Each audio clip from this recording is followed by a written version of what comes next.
like to invite to the stage two colleagues of mine. The Slovenian who was born in Metaverse too, Mladen Ljubišič. Hey, man. And one of the legends, Jens Oliver Meyer, to join us on the stage.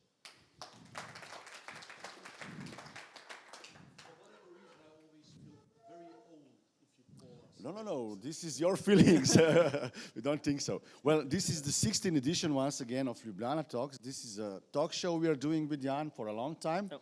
To open anything you would like to ask, any question you would like to ask about events, meetings and events. And my question before Jan take over is, if you need to design your alter ego avatar in 2 hours, what it would be? Jens, what is your alter ego avatar? That's a very tricky question, huh? It is, of course. Because, let me not answer it by answering it. I do believe if you talk metaverse and if you talk, how we act in a parallel, in a digital world, overlay of our reality in a different world that is parallel in a digital world, I do believe it's crucial, and we discussed it yesterday, that it is close to our natural habits. So whatever we create and whatever the second life avatar of myself would look like, it needs to be in terms of how he behaves and how he acts very close to me. Otherwise, it doesn't feel like an avatar and it doesn't feel like an extension of myself into the digital world. So for me, it's less about what it would look like. It could be a comic figure or whatever it is. It's more about that the behavior and the acting of the avatar needs to be as close as possible to my natural habits. Cool. Mladen? Yeah. You agree? Very good, very good. He sums it up perfectly. Aragorn, we saw your avatar, so any comments about that? So we saw you there. Is this your alter ego or? Well, I don't know. Is it my alter ego? I mean, what is identity? Who am I? I would say that I've spent a significant amount of my life playing online computer games, MMOs, World of Warcraft, Star Wars: The Old Republic, Second Life. Lots of games, and people always told me, you're not going to amount to anything because you just waste your time. Look at me now. But I can honestly say that in every single one of those games, I felt 100% that whatever I was representing. And so I understand what Jens says to some extent, but at the same time, I played a female Sith Lord murdering people in Star Wars: The Old Republic, and I had no thought in my mind at that moment that that was not me. That was me. Sith Lord Fredopan was me. And, so I think that it was you, maybe it's part of your personality. It is part of my personality, but the thing is that goes for everybody. There's a lot of, virtual reality in and of itself in gaming is not per se the metaverse, but there's a lot of testing with VR where they took 2 best friends, one a black guy and one a white guy. They put them in a bed, they put them in VR, and then they switched the images, and they touch them so that they feel on whatever they're seeing on their hand. So the white guy saw on a black hand, saw a touch, felt touch, and so he became immersed. And they asked him questions before and after.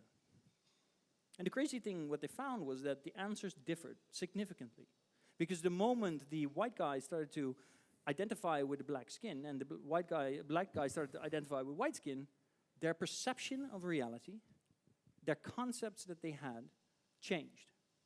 So I am not so sure that our identity is so strong that when we have something else representing us, that will create a disconnect. I think, in fact, it will change us, and I think that there is where the true potential lies of a virtual world. One more question for all of you, because I received these questions during the break several times. What the hell is Metaverse event? Can you explain this to us? Some of us do not know what is that. So basically, let's pretend that I don't know anything about Metaverse events, and let's start with the basics. Can we start it like that? Okay? Who will start? Mladen. Aragorn. Yeah. Okay. I always start with listening first. A Metaverse event. Yeah. Is there any context for around this question? I'm sorry, but just trying to. Popular term we are listening every day. The future are in Metaverse events. So then I know what they're talking about. And the fact that the word Metaverse event makes no sense there. What I think that they're referring to is events that take place in places like Decentraland. Have any of you heard of this ever? One person, okay. So, there are a few projects that are platforms where they allow people to come into a virtual world. And one of them is called Decentraland and the other is called Sandbox. And why are they unique? Well, they're crypto projects. So they also have a crypto token connected to them, and they sell virtual real estate. So they sell real estate in a virtual space, which, by the way, I think is nonsense. But okay, we'll talk about that later. And so what they do now is they organize events in there, and they market that as a Metaverse event, because they claim to be Metaverse. I think they are not, because it's not interoperable, which is a very fancy word to me. Yes, Jan-Jaap. Seamlessly connected to the rest of your experience. Interoperable means that, yes, Jan-Jaap. But I'm wondering, because, I mean, for instance, you, Jens, you organize events. If you think of how they would look like when you would do them in Metaverse, or what would change? What would it look like? It just changes that it is in a different environment, so that it is either you, I mean, you had like 3 descriptions of the Metaverse on there. There's probably More. thousands of them out there. So first of all, we cannot really agree what the Metaverse is, and what the details to that will be. What we can agree to a certain extent on it is a extension of our reality into a virtual reality, or it could also be an overlay of another reality of what we have here. So a Metaverse event could also be what we do right now here, but there is just another digital layer that we have on top of that, that we see through glasses, that we see through whatever technology is available when we do it. But this would be a Metaverse event, that because we have another layer of digital, that a Metaverse event, this kind of just plain live event, I would consider that a Metaverse event. The other element is we go into a virtual world. So we don't meet like we do here. We don't have to fly to Ljubljana, to travel to Ljubljana, to walk to Ljubljana, as Kim experienced. But we would meet in a digital world. It will still be a live event, because that is something that is very crucial. People think about live events and virtual events to be something distinct. No, a virtual event can be very live. I mean, if you're in a Teams call, you're live there. I hope so for you. Otherwise, it wouldn't make sense. So I do believe this is the crucial point. And this is what we talk about when we talk about Metaverse events. It's the 2 elements. It's we meet in a different environment, in a digital environment, live, together. I talk to you like I do now. Is there any comment on that? But Jens, because you work in a part of industry where you are having product experiences, do you see this as an amplification, or perhaps that it is changing how you are actually operating? I see it as an amplification. It will really change how we operate. Of course it will change how we operate. Everything that is out there will change how we operate. I mean, if there's new technologies, it will change the way we operate. If we have a digital overlay to our live events, it is a change in the way we operate. But it still is the same thing. If we do launch a new car for BMW, if we do that in the Metaverse, it will be still with the same purpose. It will be still, getting pressed, touching the car, feeling the car, driving the car. If they do that in real life, or if they do that in a virtual world, might be a little bit different for them in their perception, but it is still with the same purpose in it. Can I ask a question of the audience? How many of you have wanted to go to an event this year, but you were not able to go there because you didn't have time, or you didn't have perhaps the resources to pay for the flights, etc.? How many of you? Raise your hands. Exactly. What if you could be at those events? Maybe not get the 100% live experience, which obviously is always the best, at least for the next 50 years. But it's talking to you flat, but anyway, and actually feel the presence. Not on a video screen looking at somebody that's talking to you flat, but I mean, if you've ever tried VR, and if you haven't, I highly recommend you do, you will notice it if you're in a virtual space and you actually see an avatar 3-dimensionally floating in front of you, even though they don't have facial expressions yet, which they will very soon. Or legs. Or legs. But you will feel a sense of presence. You will be less inclined to insult that person because you feel that they're close to you and they could hit you. You will feel a sense of empathy. Yeah.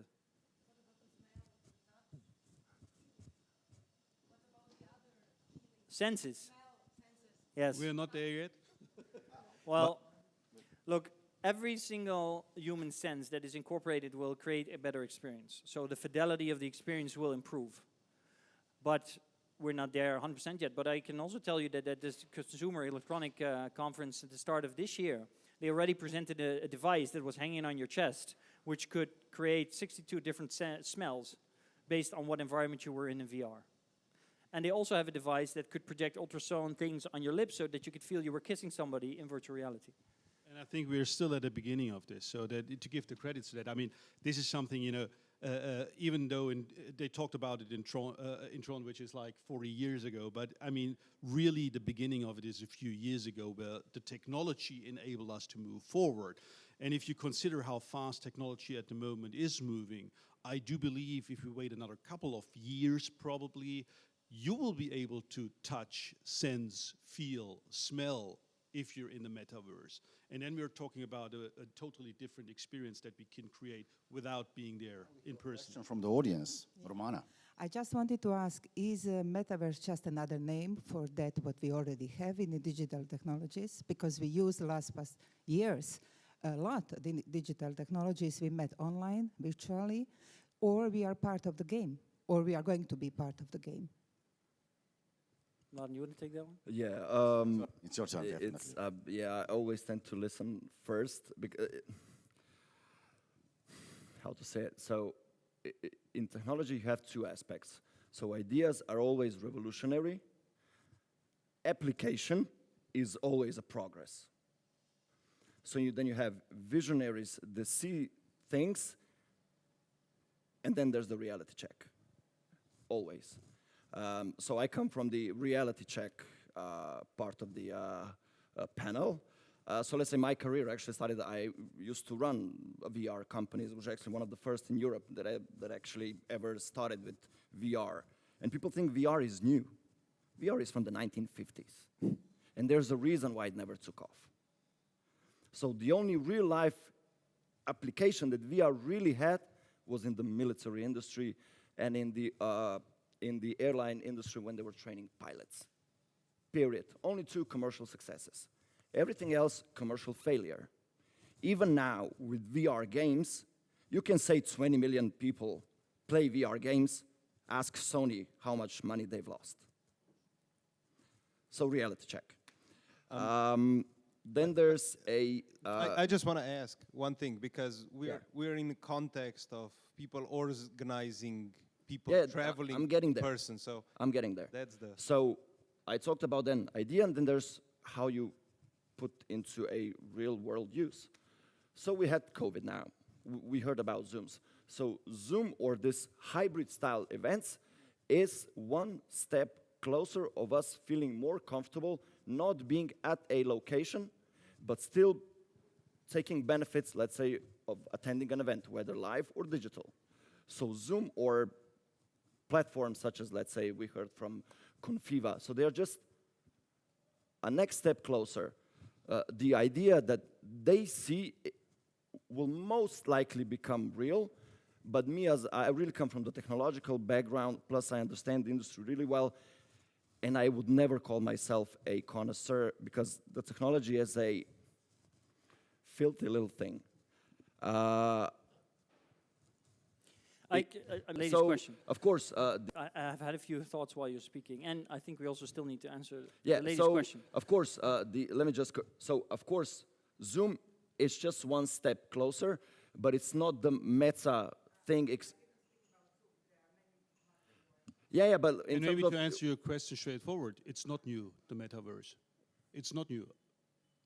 Tron was talking about it 40 years ago. We're just evolving at tremendous speed now, and we're getting first real applications for it. And if you look into Minecraft, which you mentioned, or Roblox, of course this is close to, you know, the metaverse, and of course this is first steps in there. So it's not a new idea, but we are still far away from the opportunities that we have. Do we have technology? no. Oh, all Stupid question. All the technology, you know, that we need for what is the current, you know, consensus of what metaverse would be. And yes, there's many opinions on it, but generally speaking, you know, we have a certain idea, a virtual interconnected world where we can move around freely and we can own our virtual assets just like we can in the physical world, right? All the technology to support that's here, but it's not been combined yet. And is it new? No, because in the 90s we called it cyberspace. Of course, but and before that, you know, in some movies like Tron, they called it the grid. And of course, but that concept is evolving.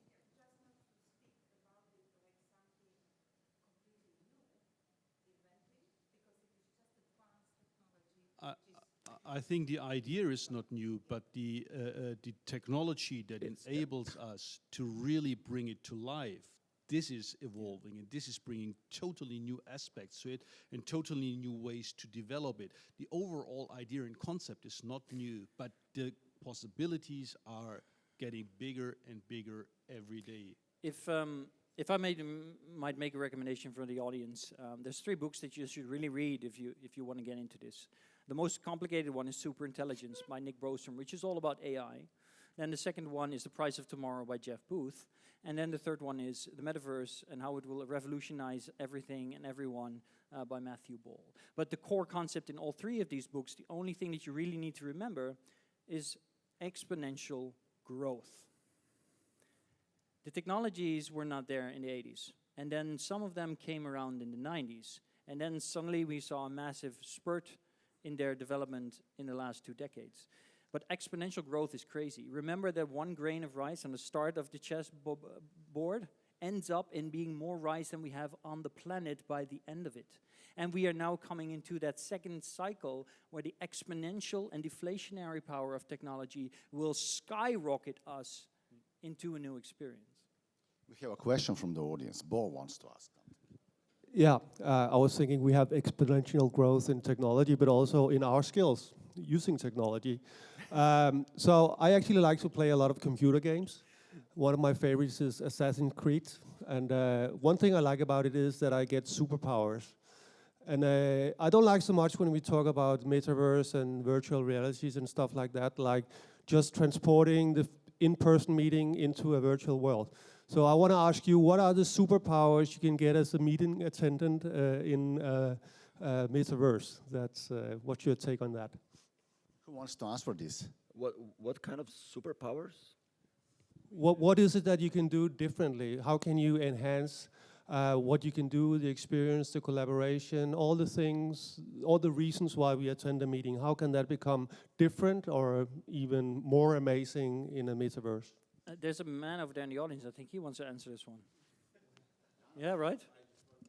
Ask a question, yeah. So, in you know, between, to give my 5 cents on it, if the first superpowers you have is you can bring yourself to every place in the world and meet every person in the world you want to meet. I'm waiting from all this. Good luck with it. You know which superpower is the one that I'm waiting from all this sci-fi stuff? When I don't have to write an email. Because the computer knows the answer already is there. It's mind reading. Yeah, You're probably going to be there soon as well. Why are we still using one of those things, you know? So this will be letter by letter by letter. This will be introduced earlier than any metaverse. It's what you're saying. Well, actually, funny enough, there's an AI now called GPT-3 that can write in any style. So if you give it enough of your emails, it will understand your style. And then all you need to do is you tell it, please send an email to Jan-Jaap that I am not capable of making it to the event today, and write it in my style, and it will do it in 1 second. They can already write books and whatever. Yeah, I mean, you have. Yeah.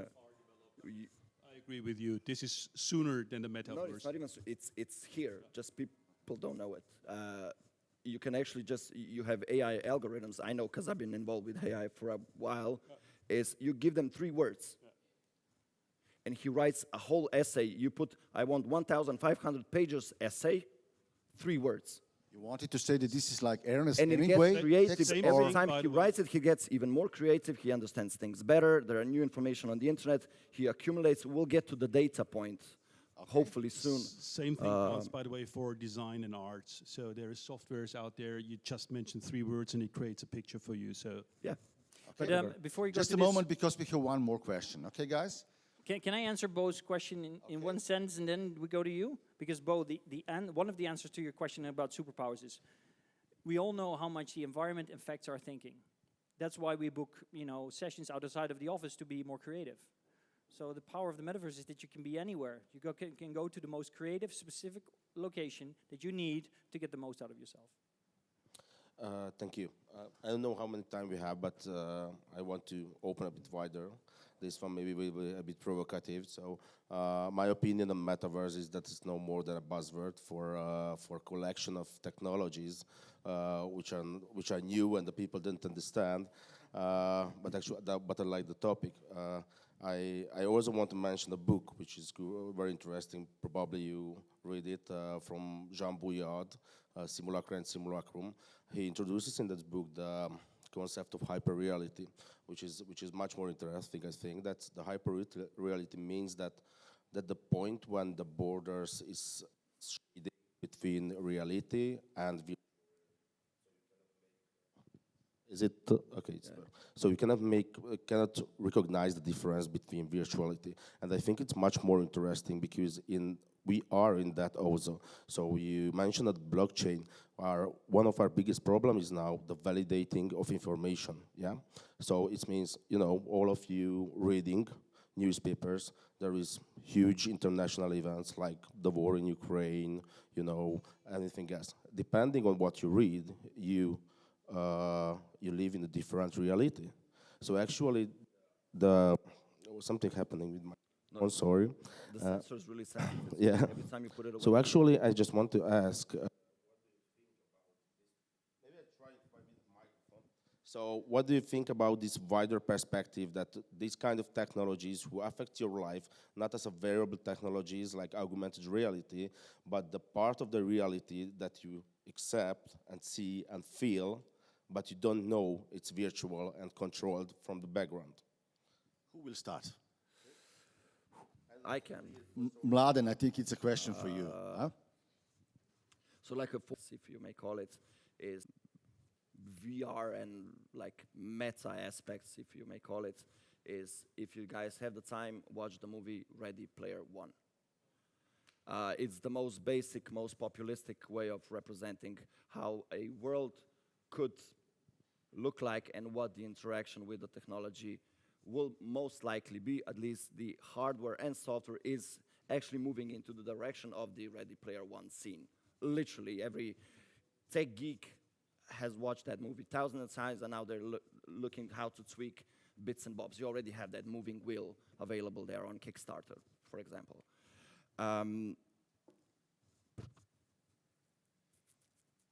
Technology is just a tool. So our most kind of a technological advancement is also like the invention of a hammer. Again, it's a tool. It's never inherently good and never inherently bad. It's what a man does with it. And then we come to the problem of what the man is. We all have dark sides. We have a good side, we have a dark side. Hence, technology can be used for a good or for bad. Let's say I'm developing a blockchain.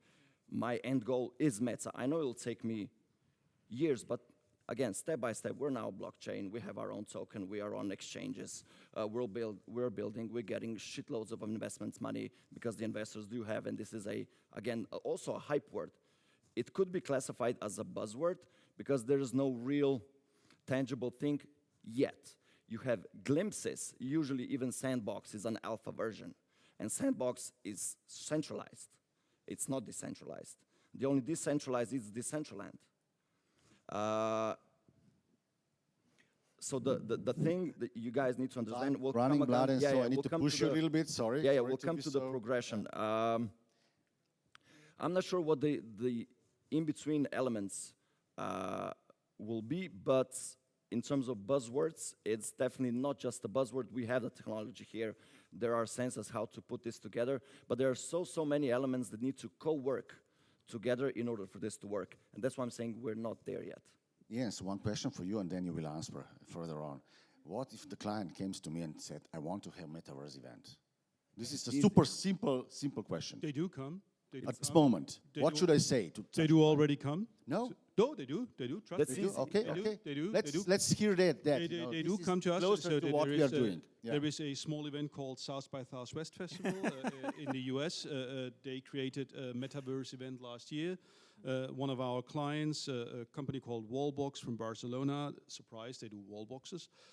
They came to us and said, look, we have a presence at CES and you guys will create assets for that, for an immersive experience. Can we create those assets in a way that we can recreate a experience in the metaverse to attend South by Southwest Festival without going there? So yes, clients are coming. Is that, you know, what the end phase of the metaverse will be? No, this is first initial things, and we're still exploring the technology. And to your point, maybe we'll prove at the end of the day that is just a buzzword, or maybe we'll prove we're being Nokia when we decline it, and we will do rubber boots in the future because we missed this massive trend that will take over our industry. Yes, that's the problem with emerging technologies. It could end up as a buzzword, like Second Life was, you know, creating buzz around something that was way too early. But it could also be that it comes like we think, and it will be a big, massive thing because of all the technology is there. We see our social behaviors, especially for younger generations, go in that direction. So it could well be that it is something that is the next big thing. It could also be it ends up a buzzword, yeah.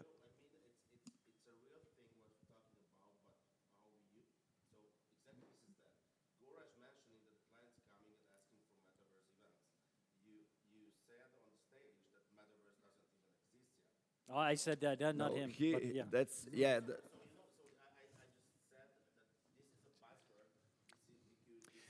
Look, I agree with you. I agree with you Yes. that the word metaverse is being used everywhere by everyone who wants to make a buck, Yeah. right? Or a buck, or a euro, or this is true. Yeah. No, marketing departments are abusing it everywhere. I mean, I see companies that they slap on metaverse on something that isn't even digital, like they're greedy bastards. Metaverse washing, yes, of course. But just because there's people doing that because they're greedy bastards doesn't mean that it's not a real, moment in time, because that's what I think it really comes down to. Metaverse is, it's the realization that we're at a moment in time where we're going to cross a threshold where our society is becoming hyper-technologized, I'll just call it for now, and hyper-digitalized. And this is going to happen now. And I personally think there's nothing we can do to stop it. But I would like us to take a step a little bit back to right now where we are. We are inside of a hotel talking about events that don't take place in a hotel, and people don't go and they don't rent the room and they don't take the flight and they don't travel. That's one way of looking at it, So- because you can also look at it as an expanded opportunity. All those people that wanted to be here but couldn't be here today could have been here in a virtual form, and you could have sold tickets to them, and they could have learned from this event. Exactly, but it's for the event organizer. What happens with the destination? What happens with the local provider? What happens with the woman who, runs a company of services over there, and the guy who does the other services over there? Well, we're working with, in the Netherlands, we've got a company called the Beurs. And this means, basically they host massive conference spaces. That's their main income, right? And they came to us because they've been forced by the city council to reduce the, square footage space that they have, but they also need to still, make money. And that would mean a loss. So they were forced to think about the future of events. And they came to us and they said one of the biggest industries that we provide is the holiday industry. And every year we do a massive conference for all these people. So how can we take that to the metaverse? So we said, well, what if we create the ultimate travel destination, like Rise of 5 from Star Trek, if anybody here ever watched Star Trek? And we make that, and we add that as a conference space to the conference for both the people that are on site and the people that are at home. And they can meet there, they can collaborate there, but it's the event space, the venue is creating it and is hosting it and is providing it to the event organizers, because the cost of developing it is still there. I mean, it still costs the same thing as, building, well, not the same, but it costs money to create this and to maintain it and to make it available. So the venue spaces, they do this. And so they get to expand their real estate to a limitless size. To that point, to host more people. I would love that, because that's, again, the Nokia thing. It's on the venues to be now in the place that they gear up to follow that trend. Yeah. It's when we talk about technology, it's about internet line. It's when we do large stuff, but they don't have even a sufficient internet line. So don't wonder if you're going to be out of business soon, because obviously things are changing. Technology is a driver. And if you cannot even provide an internet line that is sufficient for something that is heavily technology driven, don't think you will be in business in 10 years. And if you don't gear up now to look into the future, what do I need to do with my venue to be geared up for that? It's the opportunities that you need to see, not the threat of the metaverse coming. There will be still venues, there will be still hotels, there will be still people traveling. It's just how you gear up to get your piece of the cake when things are moving forward. It's a strong message. I think it's a valid one. Well, we are coming almost to the end of this discussion. Mladen, just a moment. Yeah. Metaverse? Probably less. Please raise your hands, please. Please. Who understands what is Metaverse? You're all lying. Okay. I don't even understand what it is. I was just about to say that. Do you understand?